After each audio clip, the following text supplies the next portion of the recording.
Hello and welcome everybody, I'm OneProperVarian, and today we have Dev Diary number 175 for Crusader Kings III, which is titled Ritsuryo, Soryo and Meritocratic. We're going to learn about Japan and about Korea, both of which actually have really cool mechanics, although I will tell you this outright, I really like the Japanese ones. I think what they got cooking here is definitely worth our time. Now I do want to say before we jump into this, tomorrow the roleplay playthrough in Victoria 3 will begin, so watch out for that one. Other than that, I just want to say that when it comes to this and this topic and this expansion pack for Crusader Kings III and so on, I really want you to all kind of realize that we want to have these mechanics be as good as possible. There are two reasons for this. Obviously, when this comes out and if it is good, then that is a lot of work in there, and hopefully it is worth the money that if you buy this DLC, obviously you will be spending. Simultaneously, even if, similar to me, kind of, if you're not that interested in this particular region, the better the mechanics are, the less will the devs have to revisit them individually,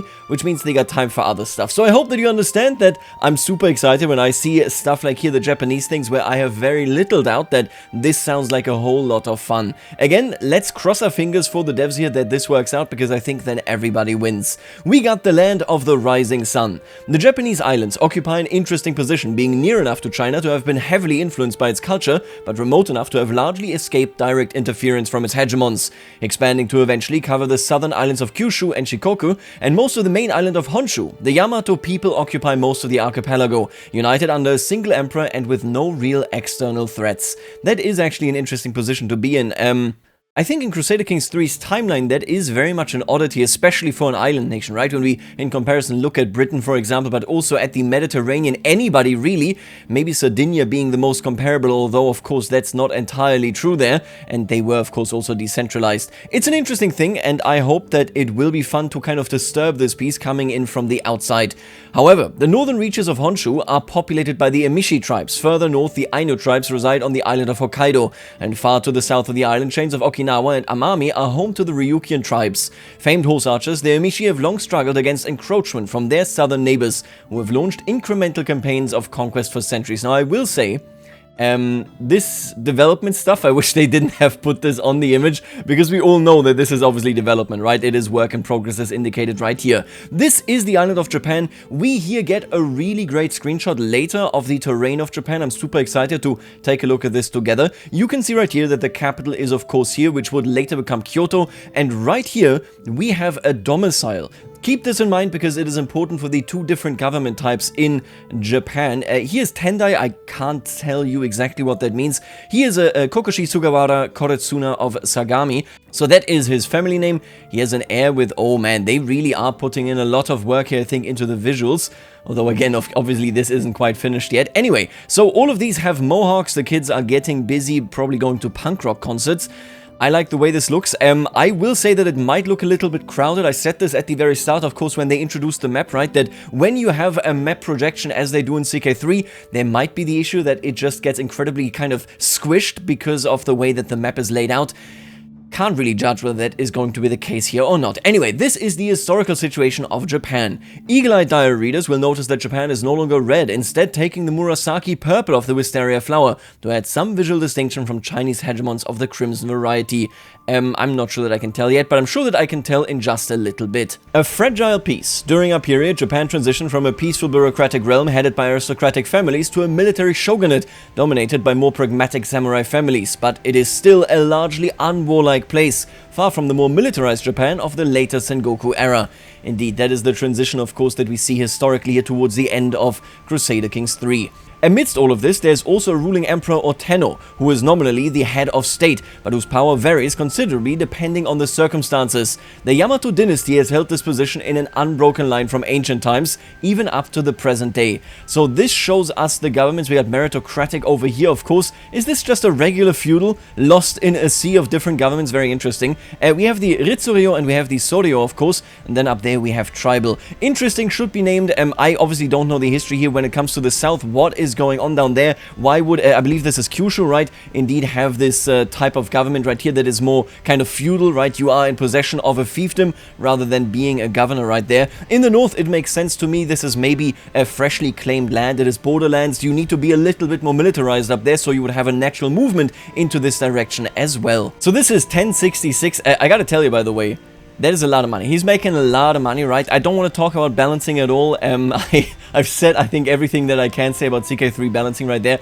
I do always love, just, you know, as a side note here, that they have this do not share note. It's like, they do be sharing it, huh? We strive to represent both of these styles of governments as well as the transition between them, along with the ever-present imperial family. Let's learn about this. I obviously already read it, as you can see with the markers. I really love this. I could see some future iteration go into feudalism, the early feudalism, of course, of Europe as well. Would be awesome, but either way, what they're doing here makes me want to play in Japan 100%. Let's talk about the Ritsuryo system. In our earlier start dates, the Heian Peace era is in full swing, following Emperor Kanmu's establishment of the aptly named capital of Heian-kyo, now Kyoto, in 794. This bustling city's palace is the center of the government bureaucracy and home of the imperial family, with the manners of the aristocratic families close at hand. Taking inspiration from China, Ritsuryo is the Japanese legal framework, and as in China, the many provinces of Japan are assigned to the governors, or kokushi. Along with the many branches of the Fujiwara family, the other aristocratic families of note compete for appointments and recognition. Without a doubt, sounds very, very similar, of course, to the Byzantines here. Unlike China, the government is de facto directed by a regent ruling on behalf of the sitting emperor.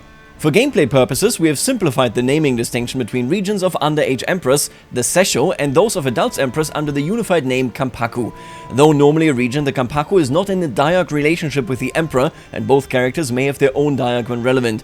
Diarchies, I think, have a lot of potential to this day. I fundamentally do not feel like that potential is realized in the game, so if you have an incredibly important region role, then I'm a big fan for sure that they actually split them properly, make them two distinct titles that actually engage with one another, because otherwise you would probably be very limited unless they rework the diarch system as well. I would like to see that, but you know, it is what it is. Better like this than kind of in a ham-fisted way. Historically, the position of regent was totally dominated by the main line of the Fujiwara family, who tried to minimize the influence of the imperial family beyond their ceremonial roles and maintain their preeminence among nobility. The Fujiwara were an extremely prolific family, whose influence and sheer size essentially dwarfed those of any other family, with almost 500 living members in 1178. I do not envy whoever had to enter all of this stuff, of course, into the game. Playing as another bureaucratic family attempting to unseat the Fujiwara is a great challenge in itself, though not impossible. So this right here is the Empire of Japan. Let's take a gander at the modifiers right here. Skills are influencing it. Okay, current holder is a sibling, so family bonds definitely matter. Fujiwara level of splendor, ceremonial liege opinion, so this is the emperor's opinion of you. Previous Fujiwara ceremonial regents, so oh, is that actually per region? So there were 12 total regions in this particular playthrough. That is pretty crazy. Then ceremonial house parents, ceremonial house with Fujiwara parents, then spouses, monk Fujiwara members. So essentially, the bigger your family, the better will you do, and especially if you are a Fujiwara, that will of course also have a deeply positive impact on whether you qualify to actually run here as the regent. That is super interesting. That means that there is a familial dominance, and coming in as a stranger, so let's say for example, just, you know, spitballing here, Hasteen, you would not just be an outsider, but you are an outsider because you're also of course not part of this clan. Very interesting. Becoming Kampaku works similarly to the acclamation succession of Byzantium and can be directly raised or lowered by spending influence, but also has a unique system of specific weights related to the imperial family and blocks, which we will discuss more below. Before we do that, let's take a look at this. This is the first time that we get a really good overview of what the new terrain mode looks like. I will tell you that they have clearly chosen a more kind of realistic inspired view here. They have also chosen to make specific features, of course mostly the mountains, to make them incredibly bombastic. They feel huge, they feel massive. I hope that this will pan out well in places like the Alps, for example, in places like Tibet, right, where you have this massively kind of high plateau in comparison to the entire game map. I like these visuals, I do. I do think, though, that it really does swallow every last building. Like all of the holdings that we have in the map right here, they feel even smaller. They already feel small, of course, because they don't have anything. There's no kind of, you know, additions that make them more interesting. There's no roads, I'm just saying, right? This makes them even smaller. I like this style a lot. I just think more eye candy on the map that is human-made would really kind of make it so that I feel the traces that I leave behind throughout generations. Anyway, I really enjoy the style that they do here. and I hope that it pans out well. Tell me what you think, because this is the first truly big impression that we get of it. Now, onwards. Also, unlike China or other administrative government types in the game, provinces are largely county tier appointments, which is insane. China is mostly kingdoms, and then the Byzantines are mostly duchies. This is a teeny tiny level, and generally a governor cannot hold more than one at the same time, so this is if you are a governor. This represents the historic provinces, or kuni of Japan, and the fragmented power of any one official. Almost all historical kuni are represented as counties in-game, except for a few exceptions which were deemed too small and incorporated into a neighbor, such as Iga, Shima, and Awa in Chiba. By default, Ritsuryo rulers cannot create duchies or kingdoms in Japan, even the Kampaku. I wonder whether we can do this kind of like King in Prussia moment, right? Like they did it in the HRE, where we can conquer, I don't know, in Korea, and all of a sudden I can actually become a duke and a king. I do wonder what that would feel like gameplay-wise. Shrewd houses may instead fill many appointments with their own members, leveraging their power as a united family rather than as individuals, a theme common in our Japanese features. So this is the manner right here. I believe that we have already seen this type of art style in the Chinese overview. I think this is just using the same features. Correct me if I'm wrong, but I mean, you know, why would it? Anyway, the point being, this looks gorgeous. The artists, again, protect our artists with whatever we have. I like the way this looks. We get domiciles yet again, obviously that gameplay feature. They're never going to stop using it when they do trade. I'm sure that we're also going to get that, of course, in a big fashion for trading republics. Now, right here we have now this overview. Again, I can really only say, listen, if you have a domicile and they make 2D art, it always looks great. Protect the 2D and 3D artists of Crusader Kings III. They definitely deserve it. I think this looks absolutely gorgeous. So they have manors right here. Let's take a look at this. The manor is a new type of domicile unique to Japanese governments with its own buildings, art, and bonuses. Soryo, more on that shortly, is our only non-administrative government type that grants an estate-style domicile, retaining any upgrades when switching between the Japanese government types, which means that you keep this if you become a Soryo. Very, very interesting. Some building chains are only unlocked by certain house aspirations, which we will be discussing more later. Let's talk about the Chrysanthemum Throne. Though historically the emperor was largely sidelined, the Yamato family was still an influential political force. Over time, it became more common for emperors to become monks, abdicating the throne to their heir to escape the direct responsibilities of the throne, while still influencing politics as a so-called cloistered emperor, or Ho. In all under heaven, the emperor is a playable character, a member of the Yamato family who holds a noble family and a manor like other Ritsuryo rulers and has their own royal court. I really like this. When we take a look at gameplay systems in Crusader Kings III, this much is now definitely, I think, certain after 5 years, of course, of after-release support. They are designing them in a bit of a vacuum, where they stand on their own, they stand in their region, you can interact with it, which means there's somebody on top, there's somebody inside of the system, there's somebody outside of the system who, you know, is, for example, outside of Iberia or outside of China when you are playing in these regions. All of them need to have a good relationship with this system and have a fun gameplay loop. This one is actually a really, really rich gameplay loop. We have non-members of the Fujiwara clans, which means that you're looking at this entire thing and you're saying, I need to oust them. You can then do this by becoming a Soryo if you really want to go into that direction, becoming more militarized, trying to turn yourself, of course, into a shogun. You can be a part of the Fujiwara dynasty, which means that you want to keep everything intact because that is the entire point of your dynasty. Then you can be of the Yamato family, which means that you want to take control for the Imperial family. You can also, of course, be one of the Northerners that want to fight off the Japanese, the Yamato people, you know, further down south, which means this entire system is your enemy. And then you have completely unrelated people that say, okay, I understand how they interact in there and I can deal with this as well. They will be pretty strong. You will actually see something that I'm kind of split on a little bit later, but fundamentally I think it's a law system, basically, very bad one, but it is a law system. When we take a look at this, I'm very intrigued because I think that might be reactive to what we do as outsiders in particular. What we have right here, where they are saying we are not kind of bracketing out the idea of the emperors, we are just saying, yeah, they technically exist, but not really. The fact that they are involving them and making it a playable ambition to say, I want to put them and them truly onto the throne and have power is really, really neat. The Emperor is only a valid candidate for the Regency of Japan itself, while other members of the Yamato family are valid candidates only for governorships. Makes perfect sense, right? This is essentially what they have been delegated to right there. If an emperor does manage to take the top title by influence, they will receive an event where they are given the option to abdicate and rule Japan as a powerful cloistered emperor, or attempt to hold on to both titles, representing the historical possibility of renewed direct rule, though doing so will not be well received by the chattering classes, because it effectively is a complete change of the paradigm.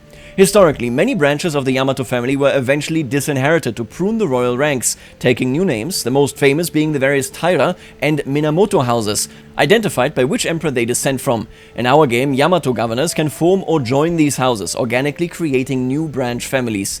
Awesome. I love this. Again, you have all these stakeholders that I just mentioned in this gameplay system, and this has so much variety. You basically can shift from being a Yamato that has no ambition towards the throne, it's impossible, into essentially becoming just another Soryo ruler that maybe wants to overthrow the Kampaku and instead become a shogun. This is really cool stuff. Like, I like the vision so much because of what this means I can potentially do. I have so many choices of how I can dominate and succeed right here. This is something that I personally feel, at least in the dev diaries that we have seen so far, that I'm kind of lacking in China. Yes, I know, of course, right? We're looking at this from an angle where, you know, you can either go civil, you can go military, you can become an advisor, that kind of stuff. I really like the chaotic era, don't get me wrong, as well, where you become your own kind of leader.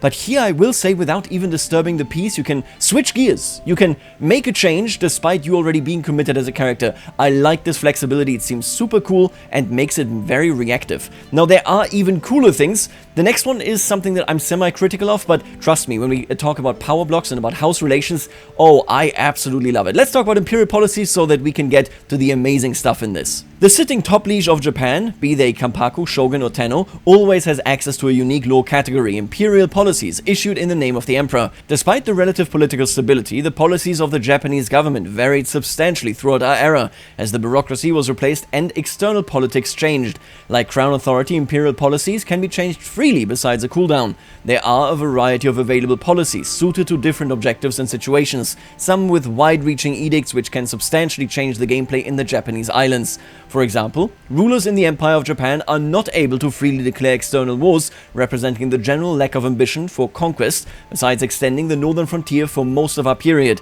However, by implementing the Imperial Expansion Policy, the usual inter-realm casus belli available elsewhere may be unlocked, along with a reduction to the cost of mercenaries and men-at-arms.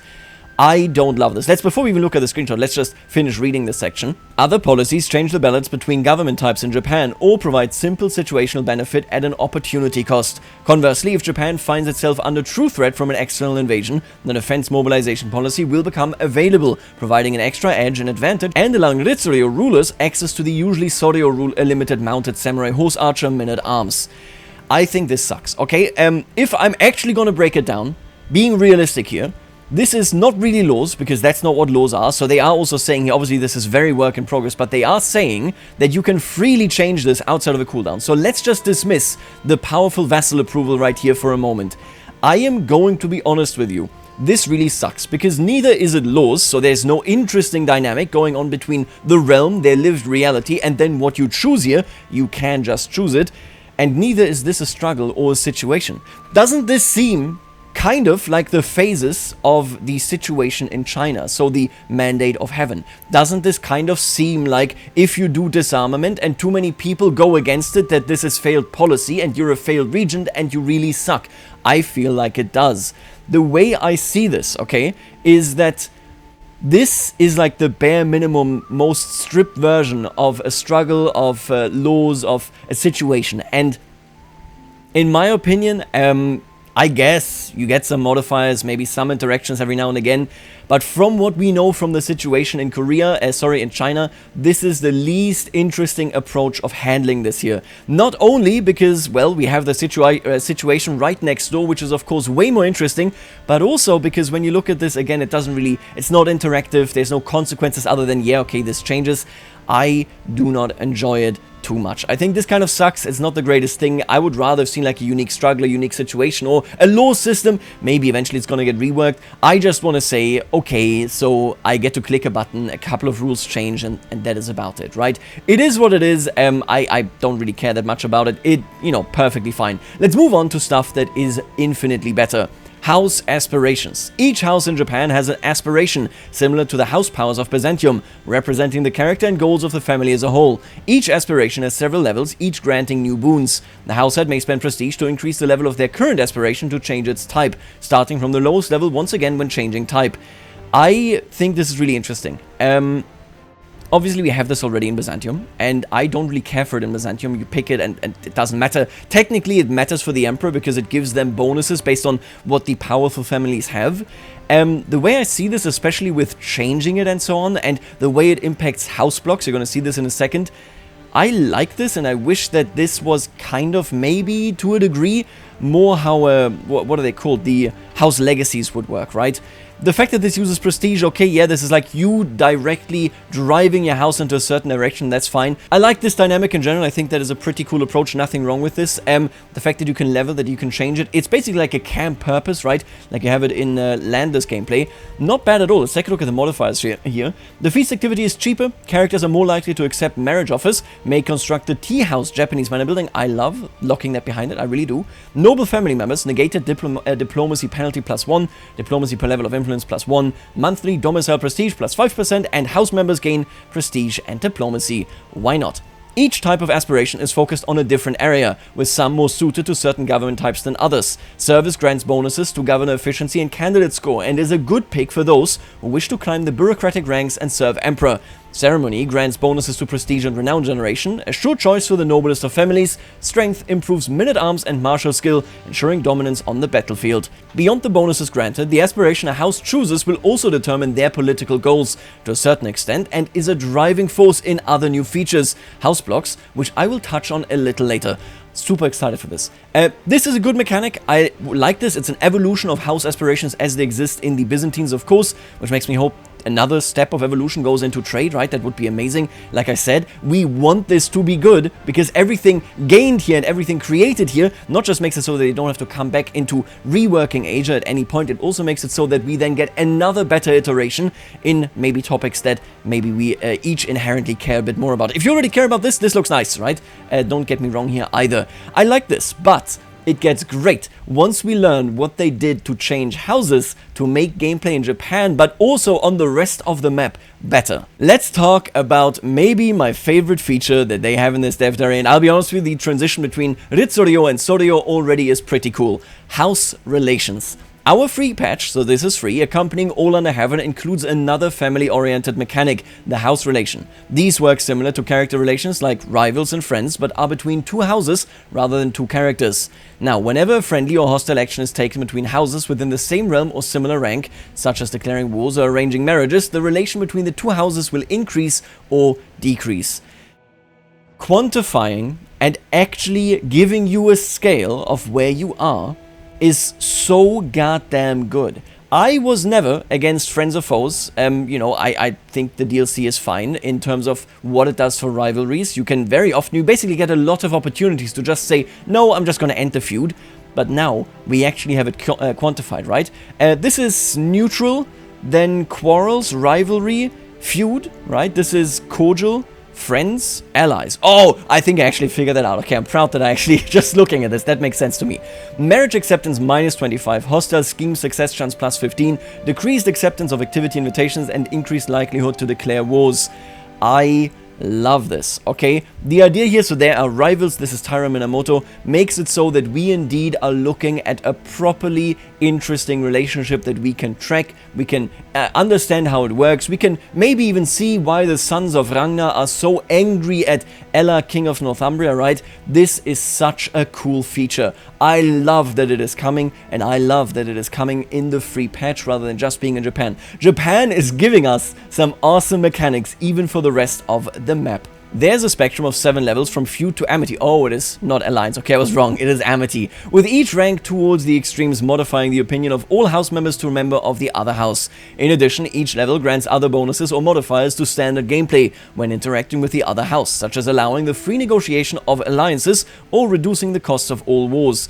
This essentially is, they looked at even what they got from Iranian Intermezzo, right? The actual, like, inside of the house relations that could either be, what even is it? It's like quarrel? No, you know what I mean, right? It's the harmony and disharmonious, something like this. They looked at this, they said, how do we do this for other houses? Super, super cool stuff. It being house specific, us getting a history, a breakdown of why relations are worse or better.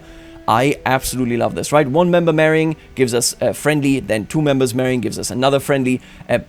I love it. It's so, so good. This change allows intergenerational disputes and collaborations between families to persist more organically, adding another layer of reactivity to the world. Like character memories, the reasons for changes over time are tracked and can be similarly browsed to get a picture of how a relationship has developed over time. They even say in the actual dev responses that friends and foe content will be adjusted for this.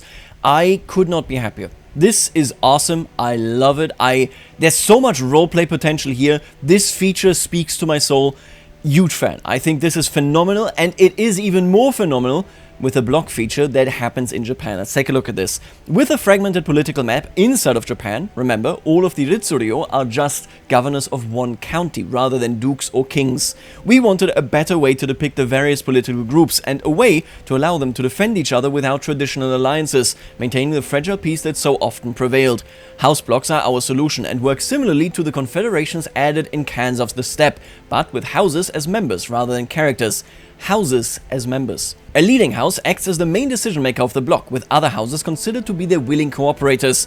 The house head of the leading house gets to decide which houses are allowed entry to the block and may also expel other member houses at will. This is super cool. I have so many thoughts on how this could be expanded. I think for Japan this feature is great. This feature should be how factions kind of get a rework, okay? Like this element of connecting in a certain kind of wide variety is something that I want to see outside of what we currently have in factions, which are like a very kind of mechanically heavy system, I guess, but in a kind of rather wooden way. This right here is the Taira block. This is a house block, leading house Taira, house at Kampaku Kiyomori of Taira, so he's actually the Kampaku. Block houses 26, individual block rulers 0, total block rulers 35 right there. These are all the block houses. I'm not sure that I will ever gain like a good overview of this. You really got to start memorizing, I guess, when you play in Japan, what the icons are of the individual houses, right? Since that is very important. And we can see that right here. Man, the overview map, I need a map mode here, I can already tell you this, where I can look at individual house blocks, right? I need something where I can get rid of all of the spam, all of the different slight color variations, because they are quite similar. This block right here, and then this, it's the same block, it's a different block. I'm not sure, but I can tell you I need them to be all one color, and I need to be able to like gray out whatever else is there, because this right here is difficult to read, but it's super, super cool to see. This gives you the potential, again, with all of these individual counts, to summarize them into these are the people I care about. The block leaders are the ones that I need to sway, that I need to kind of persuade to either be against me, in favor of me, whatever is convenient at the time. Super, super cool mechanic. If you had resolved this through CK3's faction mechanic, wouldn't work. This right here works, and it gets even better. Check this out. Each house block has a cohesion value, with additional bonuses for all members unlocked for keeping this value high. Cohesion is based on the number and governments of member houses, whether their house aspiration matches that of the leading house, and the relations between its member houses. The aspiration of the leading house acts as a sort of defining principle of the block. A service-oriented block will naturally represent Ritsuryo interests, while a strength-focused block seeks to expand military power. The aspiration of a house is not generally limited by their government type, and various combinations are possible. Generally, multiple blocks led by houses of the same aspiration type are not common, with interests coalescing around the most able leadership. Crucially, block members will automatically join the factions of the house head of their block's leading house, increase their succession score for Kampaku if they are Ritsuryo, and also join in their defensive wars, including tourney wars, started by attempts at imprisonment or revocation. This makes challenging a block something to consider carefully, and any wars that do occur are far more impactful than they would be if Japanese vassals were merely isolated counter-tier rulers with scattered alliances. In addition, acquiring governorships for members of houses within your block, be they your own or others, can directly aid in strengthening your factions and succession score or preventing attacks to your position, while being without a block leaves you worryingly exposed to your enemies. What we have right here is actually the designer looking at this and going, okay, just kind of working through the counties, individually taking them down. It's not that exciting. We need a unifying mechanic. We need to tie it in with the faction system that we have, and with this, of course, then enriching the faction system. Imagine this without this layer. If you're the Kampaku, you have to work individual counts to get rid of people that are members in factions. In this case, you're working the head of that actual house block, because only that way do you get people out of factions and so on. All of a sudden, we focus on interesting people. They all have interesting directions, dynamics, right? They're saying, I'm clearly in favor of service, I'm in favor of military conquest and so on. I really, really like this. I would like to see a greater faction involvement, a greater faction rework, another layer on top of what we already have for factions throughout the world, basically. But this is such a neat implementation for a place that desperately needs it. Because like I said, without this, all of a sudden you're looking at something that sucks. Counts, you know, on this level here, it's so kind of busy work, it kind of sucks to interact with. This is awesome. We are looking at the first prototype, as far as I'm concerned, for potential faction rework. I am all ears and I'm really liking what I'm hearing, for sure. Now let's move on, the rise of the Bushi. As the Heian era wore on, many noble families, frustrated by the fierce competition for appointments with the Fujiwara, despaired over ever climbing the bureaucratic ranks and instead left the capital, establishing manners in the provinces. Far from the disinterested aristocrats of the capital, the power of these families eventually grew to the point they ruled de facto as a hereditary local nobility. We represent this by allowing Ritsuryo rulers to establish a held appointment as a fief, switching their government type to Soryo. This is considered a crime by the Kampaku, and all Ritsuryo governors are able to use a casus belli, which returns the title. However, Soryo rulers pack more of a punch than the bureaucrats, with access to the mounted samurai horse archers men-at-arms type. In addition, Soryo rulers will generally band together to defend themselves, making resisting the spread a less simple proposition. By our last start date, almost all of Japan was effectively beyond the reach of the Ritsuryo apparatus, instead now dominated by the rising Bushi families, most notably the Taira and Minamoto houses. This is so cool. I love this transition. I love this option that if I'm struggling, if I'm saying I'm kind of bored of playing for the regent, of, you know, taking appointments, putting my family, no, I'm going to stop doing this. I'm going to go into the countryside. I'm going to erect my own fiefdom, and I'm going to come back, but with an army towards the temple or towards the palace in Kyoto. By 1178, the head of the Kanmu Taira, Kiyomori, had effectively supplanted the power of the Fujiwara, ruling as a de facto dictator in a manner which would ultimately come to be known as a shogun. Just 2 years after our last bookmark, the Minamoto house resisted the overwhelming Taira domination in the Genpei, or Minamoto Taira War, with their leader, Yoritomo, ultimately wiping out the Taira and establishing the first true shogunate in Kamakura. This is awesome. I love it. I can really only say, when it comes to my Japan feedback, to my opinions about it, I have, of course, some notes. I would like factions to be even more integrated into this, but who cares?